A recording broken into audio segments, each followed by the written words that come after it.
Naging masaya ang pamilya nga ni Manuel matapos nang i-announce ng doktor na successful ang operasyon ni Felma at sa wakas ay unti-unti ring makakabalik sa normal si Felma.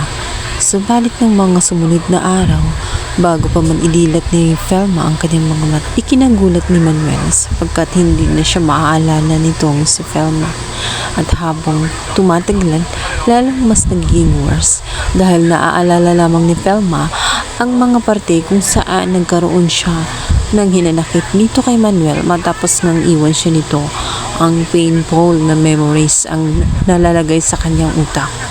Ayon sa kanyang doktor ay normal lamang ito sapagkat nag-a-adjust pa lamang ang kanyang utak dahil sa operasyon at maaari din itong bumalik sa normal kapag nag-heal na ng tuluyan itong si Felma. Dahil doon ay medyo nalungkot nga itong si Manuel matapos makita niya na mas naaalala pa nga niya ang mga masasayang memories nila ni Noah, kaya hindi nga maiwasan para hindi mag-trigger ang kanyang seizure at sakit ay minabuti na lamang ni Manuel na lumayo na lamang pansamantala nang sa ganun ay masigurado na ligtas at mahihirapan itong si Felma, lalong-lalo na at nasuggest na rin ng doktor na pansamantala ay ilayo muna si Felma na magkakakos sa kanya ng trauma at pain dahil mahihirapan siya sa kanyang recovery kung laging may nagtitrigger sa kanya. Kaya naman itong si Manuel ay panay silip-silip na lamang dito kay Felma.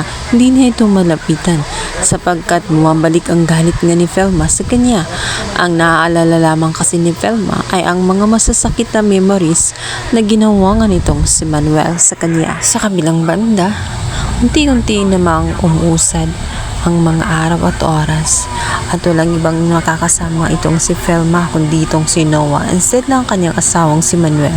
Kaya naman napakasakit kay Manuel sapagkat naroon nga siya, subalit hindi naman niya maalagaan si Felma dahil sa sitwasyon niya.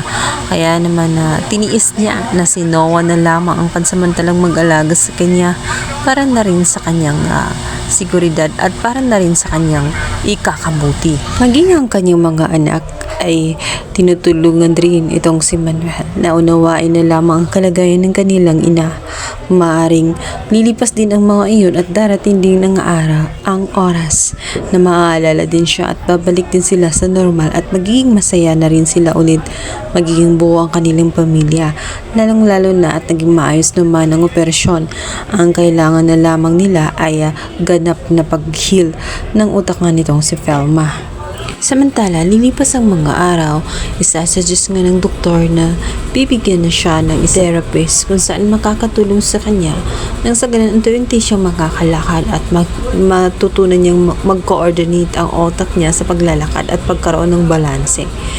Ngayon, ang malaking katanungan kung sino ang naturang therapist na iyon at ano ang magiging papel niya sa buhay ni Felma at sa buhay nga nitong si Manuel.